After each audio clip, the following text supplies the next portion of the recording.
tout ce qui s'est dit hier et la semaine dernière, je n'ai même pas pensé qu'il allait avoir même il allait avoir les rues vides comme ça, les marchés vides.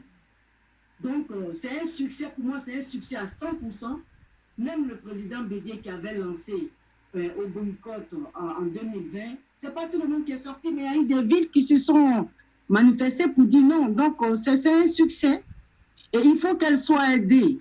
Concernant celui qui est sorti, qui dit que c'est elle qui doit manifester, vous avez une fois vu quelqu'un qui est digne et puis qui a faim, qui va tendre la main.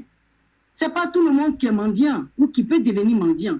Mais ce qu'elle est en train de faire, c'est pour la population. C'est pour les frères et les sœurs qui sont là-bas, qui n'ont pas les mêmes avantages que ceux qui sont en dehors du pays. Donc, c'est une façon de dire, donc, à ceux qui ont le commande du pays, j'étais un peu le regard derrière. Parce que même ici en France, Macron a donné des chèques et a voté une loi qui est en cours qui est à l'Assemblée pour que les employeurs augmentent les salaires des travailleurs à cause de la vie chère.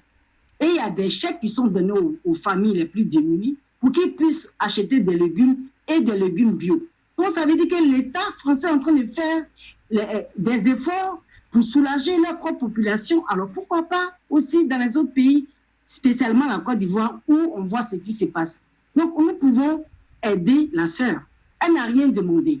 Elle n'a pas besoin elle n'a pas besoin de demander, mais vu la situation, se déplacer, c'est pas facile. Pour qu'elle puisse atteindre la souche la plus profonde, elle a parfois besoin de véhicule. Parce que c'est pas les rangs qu'elle va aller prendre ticket d'un car pour aller, je sais pas, à San Pedro ou je sais pas, à Guiglo. Elle va avoir le 3e cas, 5e cas, parfois 10e cas qui va la faire arriver là-bas. Donc, le frère a parlé des dons en nature qui sont vraiment les bienvenus. Moi, j'ai envie de dire qu'il n'y a rien qui est obligatoire. Elvic TV n'est pas en train d'obliger. Aujourd'hui, pour moi, là, il n'y a que des Marie Corée qui sont restés dans Abidjan. Donc, ce sont les femmes qui sont en train de s'élever pour porter de la voix, parce que ce sont les femmes qui accouchent et ce sont elles qui voient comment c'est dur. Donc, elles peuvent avoir le courage qu'elles prennent dans les entrailles. Donc, on peut aider la sœur. Moi, je suis partante. Moi, je suis partante. Donc, même si les femmes sont 2, 3, 4, peu importe. Ce qui va partir, si ça peut l'aider à se déplacer, à faire ses t-shirts, à faire ses flyers, à payer son mégaphone, ou je ne sais pas trop ce qu'elle a besoin. Peu importe. On ne regarde pas derrière. C'est pour la nation. Donc, moi, je voudrais vraiment l'encourager parce que ce n'est pas facile. Nous vivons les mêmes difficultés en tant que ONG. Mais bon, nous, on n'est pas beaucoup. Mais le peu qui vient, on fait ce qu'on peut faire. Moi, je dis toujours, quand tu as 25, tu fais un programme de 25. Quand tu vas avoir 1000 francs, tu fais un programme de 1000 francs. Merci, frère Isaac. Vraiment, soutenons-la. Il n'y a pas de problème. Moi, je suis pas. Merci beaucoup à Madame Lou, qui fait beaucoup pour les déplacer en Côte d'Ivoire, à l'ouest, mais aussi... Bonjour à tous. Aujourd'hui, nous sommes donc le 20 juillet, excusez-moi, 2022. Je fais cette vidéo aujourd'hui pour revenir sur l'appel à manifester, enfin en tout cas ville morte de la part de la sœur, la grande dame comme je l'appelle, Poulcherik Balé. Eh bien écoutez, il faut la soutenir tout naturellement parce que c'était un grand succès qui vient de passer là. C'est-à-dire qu'en fait, la presse de Ouattara, la une aujourd'hui dans toute la Côte d'Ivoire, ça a été un flop. Alors non, pas du tout. Pas du tout, parce qu'évidemment, c'est pas dans leur intérêt que de reconnaître que c'est un grand succès, compte tenu du fait qu'elle n'a pas le même relais, elle n'a pas les mêmes moyens. Moi, à mon petit niveau, je vais vous dire, j'ai prévu là, au mois d'août, je vais remettre des t-shirts pour qu'on lui amène. Voilà. Voilà, je montre ça. Vous voyez? Ça, c'est pour elle. Elle va avoir droit. Minimum 2 t-shirts. Je peux lui donner plus, mais c'est par rapport aux moyens dont je dispose. Mais voilà. Et puis, de dire quoi? De dire que tous ceux qui ont suffisamment de moyens, il faut l'aider pour qu'elle puisse aller sensibiliser tous les Ivoiriens, tous les Africains qui vivent en Côte d'Ivoire et qui souffrent de misère, qui souffrent de la politique de M. Alassane Ouattara depuis qu'il est au pouvoir. Voilà. Donc elle pourra aller parcourir toutes les régions de Côte d'Ivoire, du nord au sud, de l'est à l'ouest et au centre. Voilà. C'est très important. Donc, chacun de nous doit apporter sa contribution à la hauteur, justement, de ses moyens. Il ne faut pas rester spectateur. Il ne faut pas rester indifférent. Voyez-vous? C'est très important. Parce que ce que j'ai regardé, c'est qu'en réalité, elle a essayé d'approcher le gouvernement depuis longtemps. Parce que là, ça a eu lieu là, finalement le 19 juillet, c'est-à-dire hier, 19 juillet 2022. Mais initialement, c'était prévu depuis longtemps. Hein. Première date qui avait été retenue auparavant, c'était le 11 avril 2021. Et comme ils font du dilatoire, c'est-à-dire qu'ils cherchent à gagner du temps, donc ils l'ont conduit en bateau. Bon, elle accepte, elle a fait repousser. Du 11 avril 2021, on est passé au 15 avril 2022. Donc un an après. Et bien pareil, toujours pareil, ils lui font toujours poireauter, ils lui font croire que oui, ça va aller, ça va aller. Bon. Et comme elle fait preuve de patience, et la patience est une vertu, eh bien on arrive au 9 mai 2022. Écoutez bien, hein? Donc, à un moment donné, or, si encore, quand tu lui dises d'attendre ou on verra, si les choses pouvaient s'arranger, ce n'est pas le cas, les choses s'empirent. Hein? Parce que regardez, entre le 11 avril 2021 et puis quand on arrive, au 19 juillet 2022, il y a eu les autoroutes, là, la route pour aller d'Abidjan à Bassam, ou de Bassam à Abidjan, qui est payant. Et puis d'autres routes aussi qui sont payantes. Les péages même en Côte d'Ivoire, dès que ça a été instauré, je dis, mais moi je vis ici en Europe, je vis ici en France, mais attendez, c'est pas du n'importe quoi. Et d'ailleurs, il y a un des intervenants chez Kofi là, qui a souligné ça, en disant que, bah, écoutez, ici, c'est des routes qu'on appelle les routes nationales. Mais c'est bien entretenu, de manière à ce que les gens aient le choix. Si tu as envie de prendre la nationale, tu la prends et c'est gratuit. Simplement, ça, tu vas mettre plus de temps, mais c'est ton choix. Et là, c'est ce qu'on appelle un pays de droit, un pays où les gens vivent librement. Mais qu'on n'oblige pas les gens à prendre l'autoroute quand on sait que l'autoroute est payant. Et en plus, quand c'est payant, il faut évaluer maintenant, par rapport en Afrique en général, hein, quels sont les prix des péages. Moi, je suis contre ça, pour ne rien vous cacher. Ah oui. Moi, je suis, pour l'intérêt général. Et qui dit qu'il y a l'intérêt général, c'est-à-dire qu'en fait, ça doit être gratuit.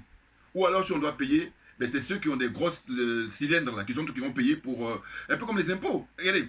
Mais vous savez quoi, cette réflexion-là, je l'ai eue déjà il y a longtemps quand je vis ici. Hein. J'en ai parlé autour de moi, et puis évidemment, ils étaient surpris. Ils ont dit, mais oui, ton idée. J'ai dit, mais comment ça se fait quand on arrive à l'autoroute, je paye le même prix que quelqu'un qui a une Ferrari, ou qui a une Jaguar, ou qui a une... Vous voyez ce que je veux dire? Non, il devrait payer à la hauteur, comme aux impôts. Aux impôts, tu payes en fonction de tes revenus. Vous voyez? Or là, ce qu'on constate, même ici, je prends l'expérience de la France, parce que je vis en France depuis 40 ans, eh bien, je dis que c'est pas normal. Hein? Déjà en France, hein, qui est un pays développé par rapport à la Côte d'Ivoire. Bon, je l'ai dit. Alors, je me présente. Djoubian, c'est mon surnom sur le net. Je me nomme comme ça. Enfin, c'est mon surnom. Hein. Et puis, je suis accessoirement spécialiste de la France et un panafricain authentique, un panafricain convaincu. Donc, qu'est-ce que je disais? Je disais que les péages, par exemple, là, en Côte d'Ivoire, c'est de l'arnaque. Mais complètement. Vous voyez? Et dès les premiers péages, j'étais contre. J'ai eu l'occasion d'échanger avec une dame qui vient ici de temps en temps à Paris pour faire ses démarches et tout.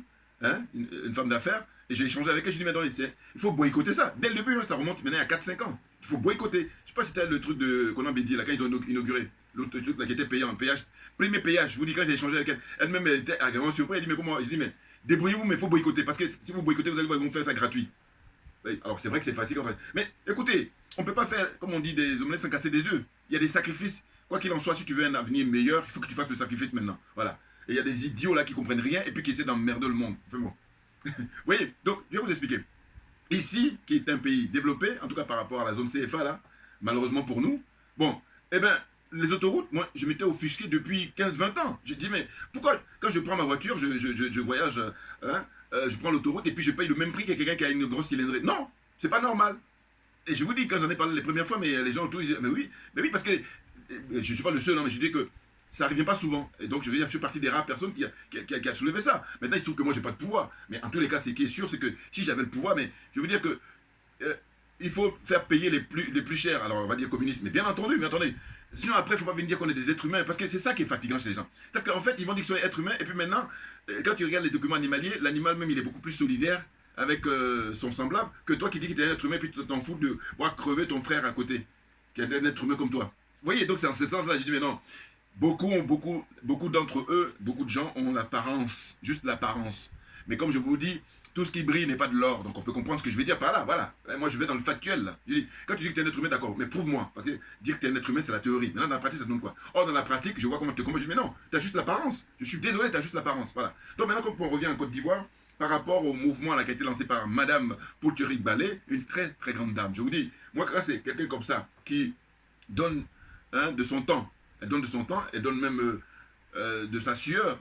Et puis, j'allais même dire de sa vie, parce qu'à la limite, elle a un bon niveau, hein, c'est une sociologue. Donc, elle pourrait postuler dans une boîte privée, et puis elle gagne beaucoup d'argent, tranquille, tranquille. Or là, elle fait un investissement pour l'intérêt général, et c'est dans ce sens-là que j'ai beaucoup de respect pour elle. Et j'ai dit, j'ai prévu, hein, j'ai déjà parlé, hein, des amis qui partent là, en Côte d'Ivoire, au mois d'août, j'ai dit, voilà, vous allez emmener pour elle, vous devez lui donner, comme ça, gratos, et puis c'est le minimum, voilà. C'est-à-dire que si j'avais plus, ah mais c'est ça, j'ai dit, ce que je déplore, c'est que je dis, mais des gens parmi nous qui sont très connus, eh ben, ils sont indifférents.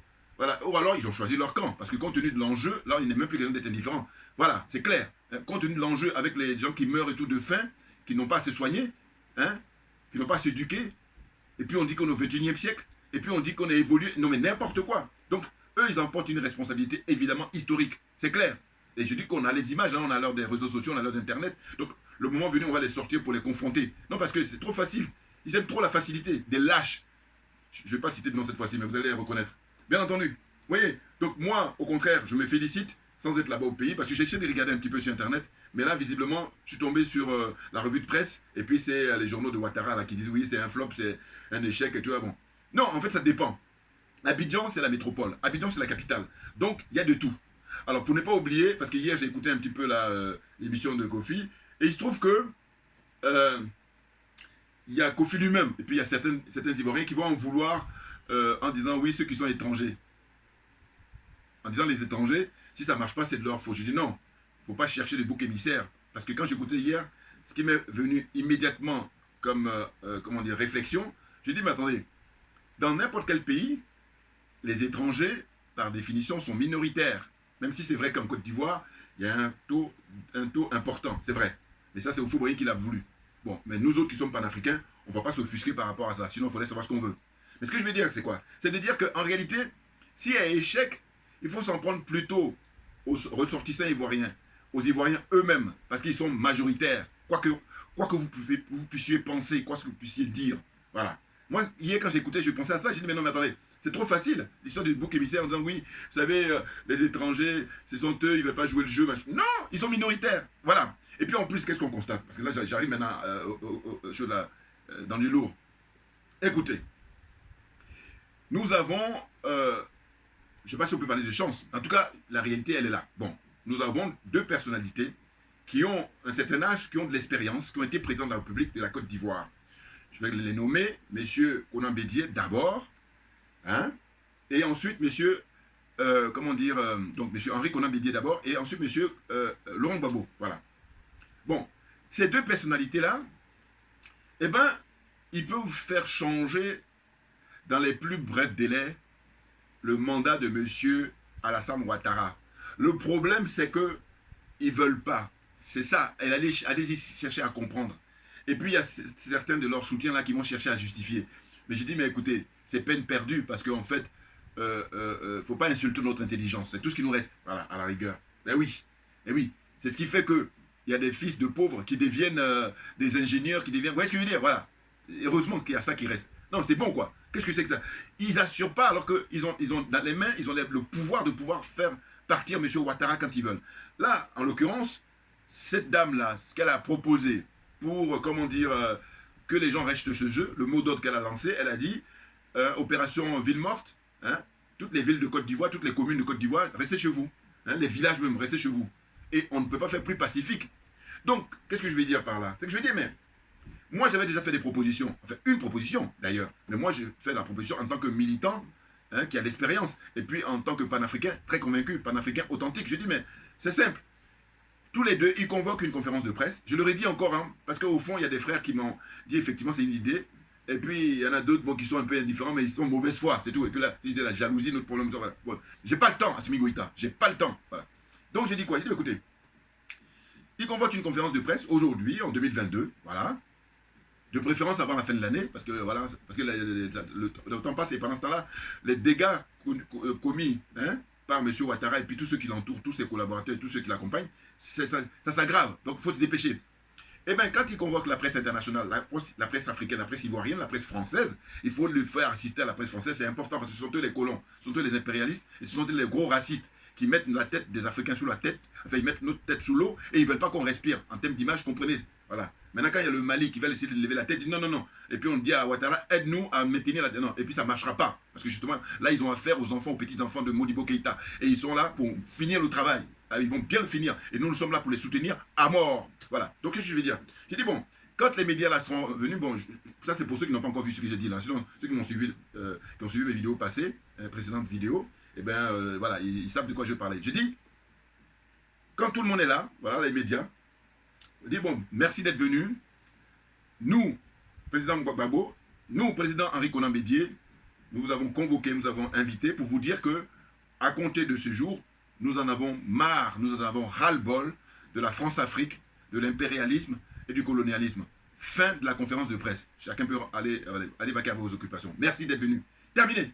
Eh bien, je vous dis, dès lors qu'ils se seront prononcés là-dessus, le peuple aura enregistré. Et puis la jeunesse qui est gonflée à bloc depuis maintenant quelques temps, parce qu'il y a une prise de conscience, eh bien, ils s'occuperaient de faire le nécessaire. J'en suis convaincu. Et les gens honnêtes vont le reconnaître. Voilà. Ceux qui sont malhonnêtes, c'est leur problème. Donc, je dis, bon, ça n'a pas été fait.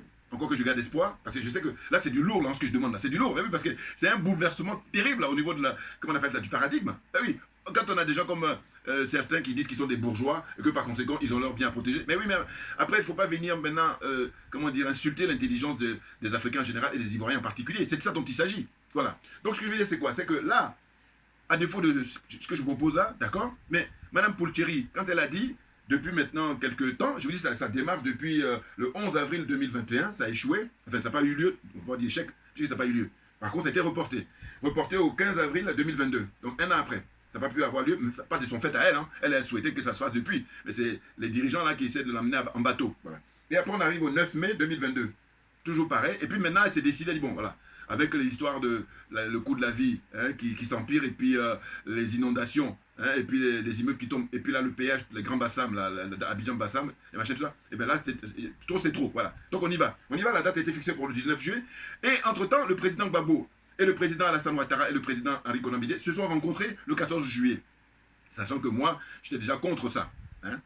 J'ai dit, ils ont déjà rencontré l'un et l'autre, Alassane Ouattara, quel est le bilan hein. Pas grand-chose. Donc à un moment donné, il faut arrêter le folklore. Et je disais même que c'est pathétique et puis c'est pitoyable parce que le président Gbagbo, là, les Français, à travers M. Ouattara, ils se font plaisir à l'humilier. J'espère que ça va s'arrêter, mais je ne crois pas. Parce que c'est pas eux dans leur fonctionnement. Ah mais non, mais il ne faut pas imaginer. Au même titre que je dis ces gens-là, leur Dieu c'est l'argent, mais ils aiment diviser et ensuite ils aiment humilier. Ça fait partie d'eux. Il y a des gens, quand tu regardes autrui, moi par exemple ça me gêne, voilà. Ok, il y en a d'autres, ah non, ils prennent leurs pieds, c'est-à-dire qu'ils prennent un plaisir, mais pas inimaginable. Voilà, comprenez ce que je veux dire. Vous voyez, donc en fait, là, je dis, mais il suffisait que ces deux personnalités-là, le président Gbagbo et le président Henri Konan Bédié, mais appuient la proposition de Mme Poulcheri Balé, mais vous allez voir que M. Ouattara plie bagage. Ah ben oui, parce que Mme Poulcheri, certes, elle est connue, mais elle n'a pas la notoriété du président Laurent Gbagbo, elle n'a pas, comment dire, la force de frappe d'un message de M. Gbagbo. Dans ce sens-là, si M. Gbagbo et M. Henri Konan Bédié, en plus, tous les deux, ils s'associent à reprendre le mot d'ordre de Mme Poulcheri, mais M. Ouattara part tout de suite. Évidemment. Mais donc, posons-nous les questions, posons-nous les très bonnes questions, chers amis, chers frères et sœurs. C'est de dire, mais ça, faire ça, mais c'est pas difficile. Mais pourquoi ils ne le font pas? Et à un moment donné, ceux qui les soutiennent, ceux qui sont leurs fervents, c'est à eux que je m'adresse. Je dis, mais soyez honnêtes, parce que vous êtes malhonnêtes que de dire le contraire. En fait, nous-mêmes, notre liberté, la clé, on l'a. Mais simplement, on refuse d'utiliser parce qu'en termes d'image, comme j'ai beaucoup d'images, c'est un peu comme là, la situation dans laquelle on est. Franchement, hein, on est en prison et il se trouve que parmi nous, il y en a qui ont la clé pour qu'on sorte. Et donc, il faut juste qu'ils sortent la clé, qu'ils aillent mettre dans la serrure et puis voilà, ils tournent et puis on est tous libres. Eux, ils sont là, ils tournent la tête ailleurs, alors qu'on est en train de leur parler, leur même chanter, même leur crier. Et donc, ils tournent la tête ailleurs. Et en fait, ils ne sont pas concernés. Mais on est dans cette configuration-là. Hein. Je ne fais aucune exagération. Je dis encore une fois, j'en appelle à ceux qui sont honnêtes. Parce que ceux qui sont malhonnêtes, je n'ai pas le temps. Bouya, Assimi Goïta. Voilà. Vous comprenez? On est dans cette situation-là. Et c'est incroyable. Voilà. Mais incroyable, mais vrai, malheureusement. Et oui. Parce que franchement, là, vous voyez, elle toute seule, quand je dis toute seule, je veux dire que, bon, elle a des amis, elle a des connaissances, il y a des gens qui la soutiennent, bien évidemment. Mais quand je dis, elle est connue, voilà, Mme Poulcheri. Maintenant, même les Africains la connaissent, voire même certains Français, certains Européens. Bon, elle a fait 8 mois de prison ferme, voilà, et c'est en cela que j'ai dit, hein, il y en a qui, même un jour, ils ont peur, voilà. Donc vous imaginez, Et c'est une dame, moi je dis, je n'aime pas dire ça, mais bon, il faut le dire en l'occurrence, c'est une dame qui a les couilles. Il y a des gens qui prétendent être des garçons, des hommes, et puis c'est des couilles molles. Et puis, voilà. Laissez-la passer. Faites-lui un tapis rouge, Madame Pulcheri. Voilà. Qu'elle puisse aller là-bas à l'Assemblée nationale de Côte d'Ivoire pour pouvoir avoir... alors, c'est vrai, ils vont me dire, oui, mais il faut se présenter et tout. Oui, mais vous savez quoi?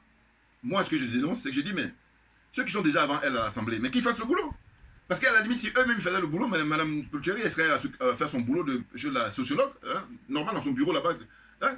Or, la nature ayant horreur du vide, c'est bien pour ça que elle, eh bien, aujourd'hui, le monde entier la découvre, et puis les Ivoiriens aussi la découvrent, parce que ce n'est pas tous les Ivoiriens qui la connaissent malheureusement. Bon, en tout cas, elle est connue plus en Côte d'Ivoire. Bon. Et puis les Africains surtout, je vais dire, voilà, un peu.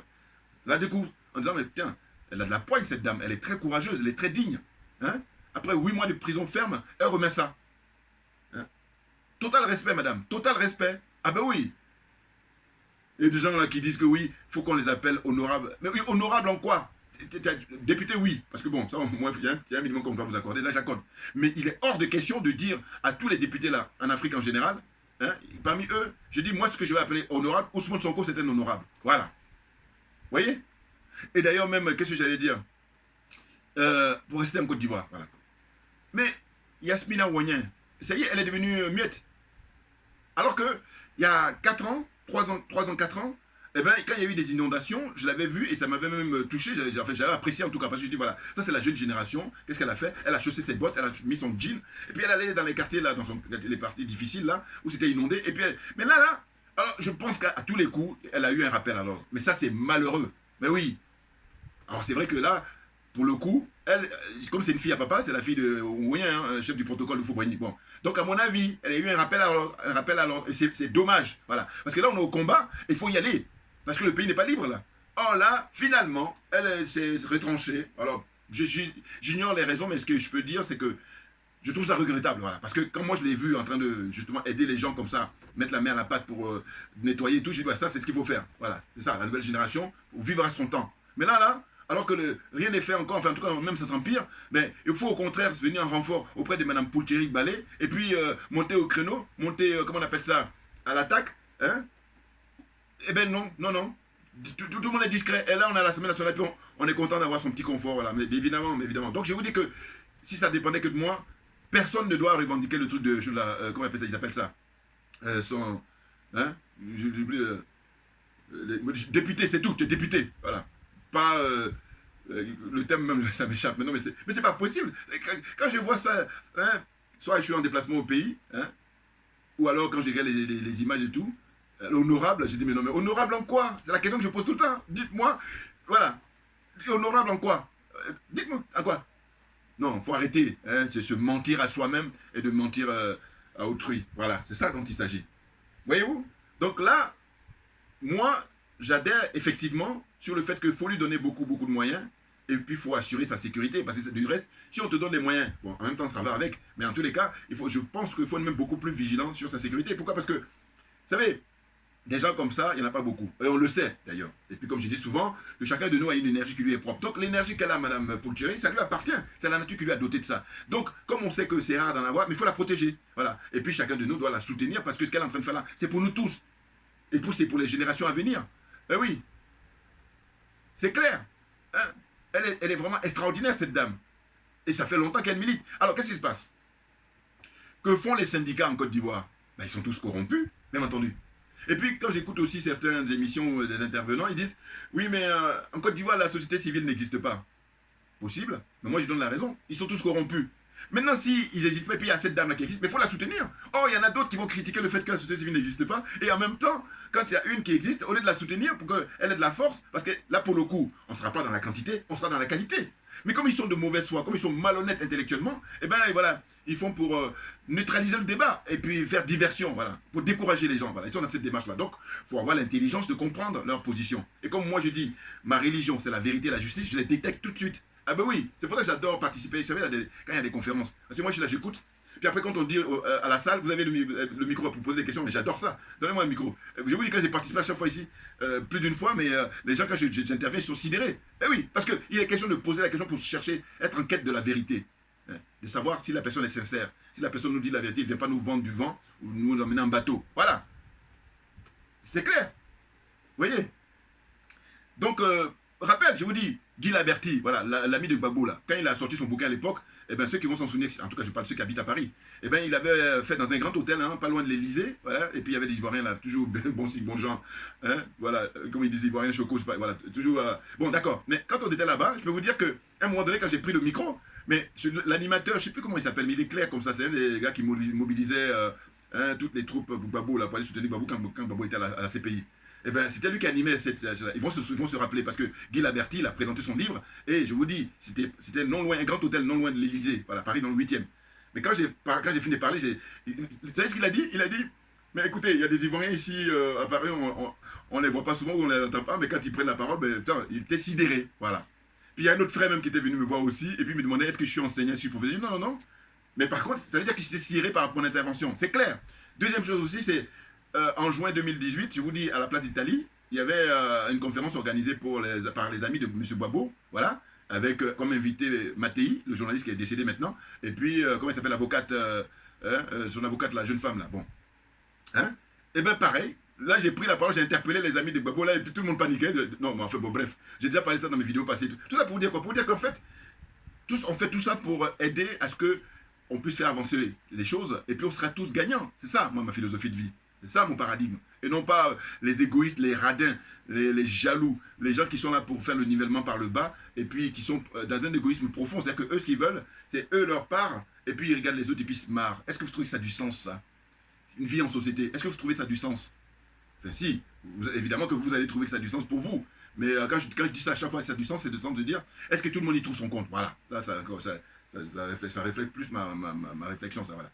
Hein? Est-ce que tout le monde y trouve son compte? Alors, certains vont dire tant pis. Oui, mais moi non. Moi, je n'adhère pas là-dedans.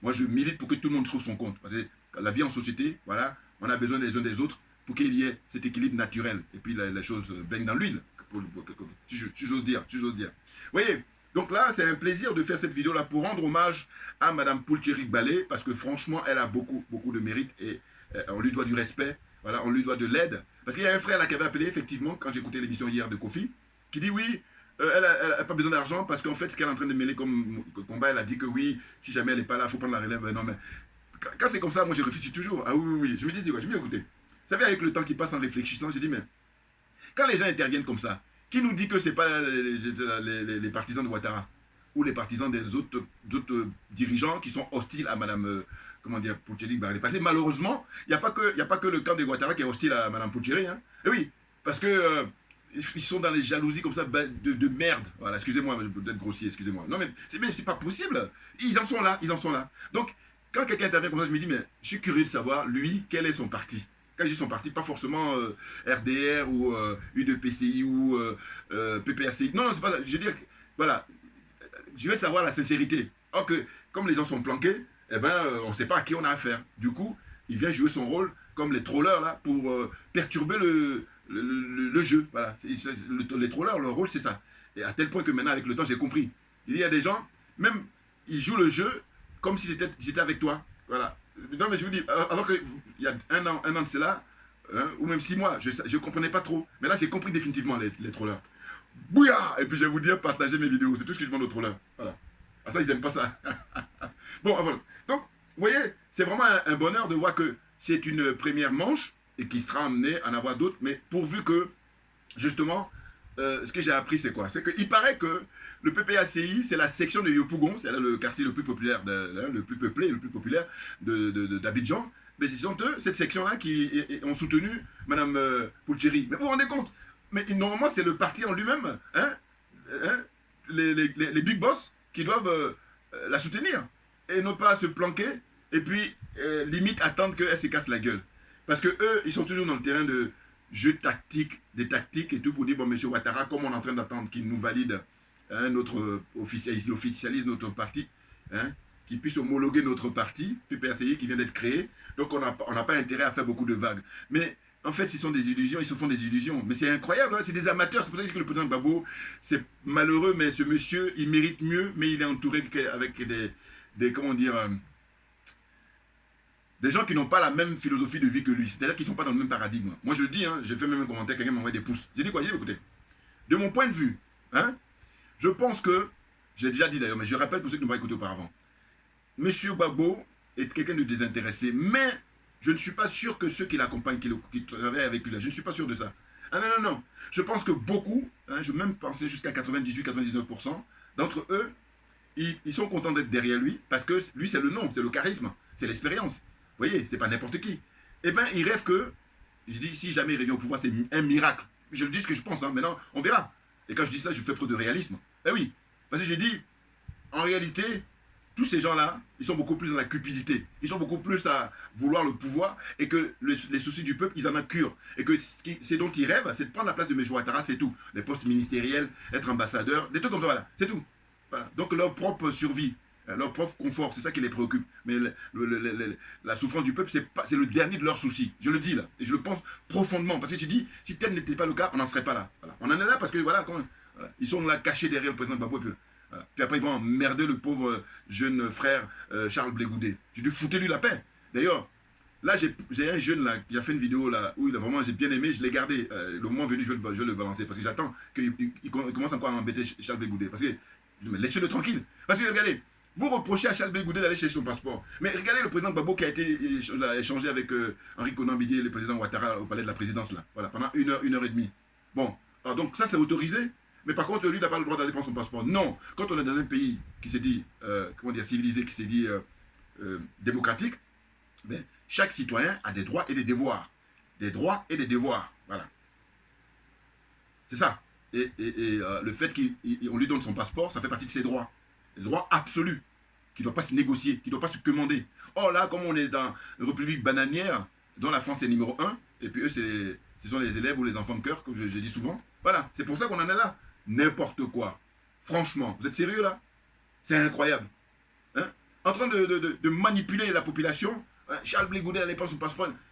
Non mais n'importe quoi. En fait, je dis leur problème, moi j'ai décrit leur problème. Leur problème c'est que ils auraient voulu que ce monsieur qui aujourd'hui a 50 ans, hein, se comporte comme le Charles Blé Goudé qui était là à haranguer les foules.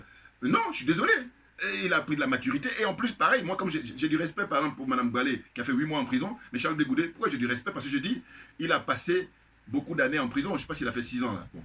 Mais avant même d'aller à la CPI, ou quand il est arrivé à la CPI, c'est impressionnant quand il remercie les juges. Je dis, regardez, nous, Africains, mais pour qu'il le fasse, ça veut dire qu'ils l'ont torturé là-bas, à Abidjan, avant qu'on le mette dans l'avion pour l'emmener. Vous voyez? Donc, pendant 14 mois, il est resté là, hein, au service de la police là, à Abidjan. Et pendant ce temps-là, ils l'ont humilié, ils l'ont tout. Et puis là, vous venez l'emmerder, hein, parce qu'il aspire simplement à pouvoir comme un grand, mais se prendre en main, tout simplement. Et ça, c'est naturel. Et moi, je dis, c'est fort heureusement. Mais vous faites pareil comme lui. Oh là, il le jalouse. Voilà, c'est ça. Il n'y a rien d'autre que la jalousie qui les mine par rapport à Blé Goudé. C'est tout. Parce que si Blé Goudé, il joue le rôle de, comment dire, va-t-en-guerre, il joue le rôle de celui qui va aller prendre des coups, pour eux, ah là, ils adorent. Et quand je dis ça, je m'adresse aux partisans de Soro Guillaume, je m'adresse aux partisans du président Laurent Gbagbo. Voilà.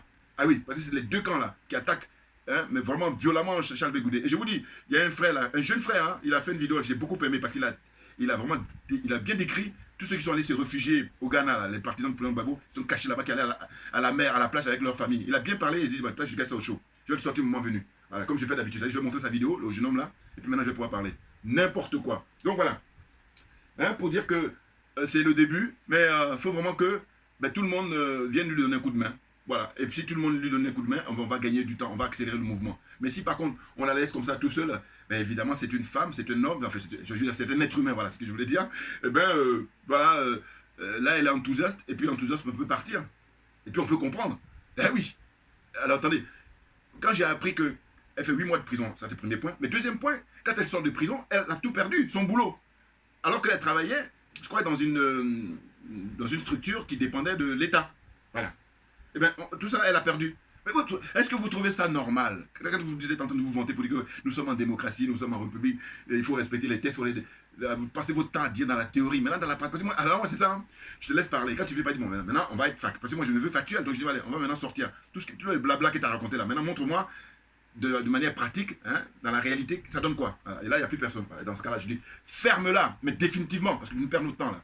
Bouillard, j'ai pas le temps, tu m'y goïta. Voilà. Vous voyez, donc c'est ça, c'est un vrai plaisir, hein, de voir que une grande dame comme ça, hein, c'est une fierté, la Côte d'Ivoire. Ah oui, ça, on peut en être fier.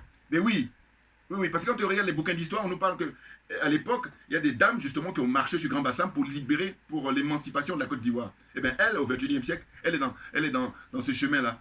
Hein, elle est en train de porter ce flambeau-là. Donc, tout ce qu'il y a à faire, chacun de nous, c'est de la soutenir. Voilà. Et puis, surveiller autour de nous tous ceux qui sont malsains, tous ceux qui sont malveillants. Et dire, dégage, va faire autre chose. Hein. Alors, oublie-nous. Voilà. Les choses sont claires. Donc j'espère que mon message sera passé. Vous pouvez me retrouver sur Facebook, sur YouTube, sur VK, sur Twitter, voilà, les différents réseaux là. Voilà. Et puis, on ne lâchera rien. Et sachez qu'on est déterminé plus que jamais parce que nous vivons un tournant extraordinaire. Monsieur Ouattara, normalement, il pourrait finir comme Ceausescu avec son épouse. Il pourrait, je vais me conditionner. Pourquoi? Parce que je dis, tout est réuni, mais simplement, il faudrait que des gens comme Gbagbo, M. Gbagbo, les gens comme M. Henri Konan Bédié, acceptent hein, d'assumer leurs responsabilités. Voilà, parce que ce que je fais comme suggestion me concernant pour mon idée, et puis l'idée de Mme Poucheri, mais c'est pas difficile ça.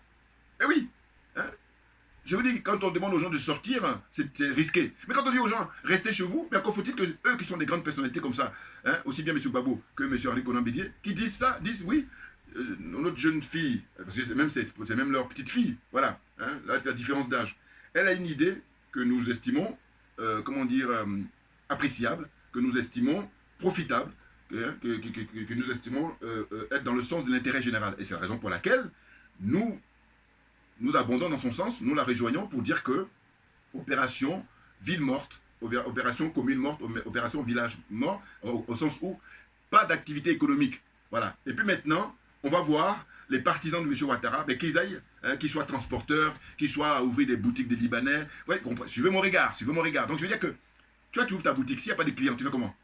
Voilà. Donc, c'est un faux débat que d'aller dire, oui, comment ça se fait que les étrangers ne vont pas jouer le jeu? Mais non, ils sont minoritaires. Donc, moi, j'espère que je me fais comprendre là. Hein, parce que je dis qu'à partir du moment où on dit, si on considère que M. Henri Konan Bédié, il a un électorat important, c'est-à-dire qu'il y a beaucoup de gens hein, qui se reconnaissent en lui, hein, notamment le PDCI. Et puis si on prend M. Gbagbo également, eh ben, si on met les deux ensemble, moi je dis on est facilement à 95% parce qu'en réalité M. Ouattara, comme il a les Français, donc il fait tout avec la force. Mais autrement, il sait très bien qu'il ne représente rien du tout. D'ailleurs, il a même fait l'aveu quand il les a reçus le 14 juillet dernier. Voilà, repasser la bande, vous allez voir, ça dure la réception là, quand on monte à la presse, quelque chose de 5 minutes hein, ou 3 minutes. Voilà, il le dit, il reconnaît. Il dit voilà, ils ont un fort ancrage hein, dans la société ivoirienne,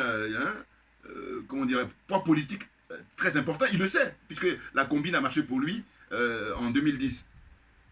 Vous voyez? Donc voilà, hein, c'est un plaisir. Et puis je vous dis, on lâchera rien parce que c'est nous qui avons raison. Voilà, les choses sont claires. Merci à vous tous pour votre attention et puis à très bientôt. C'est clair.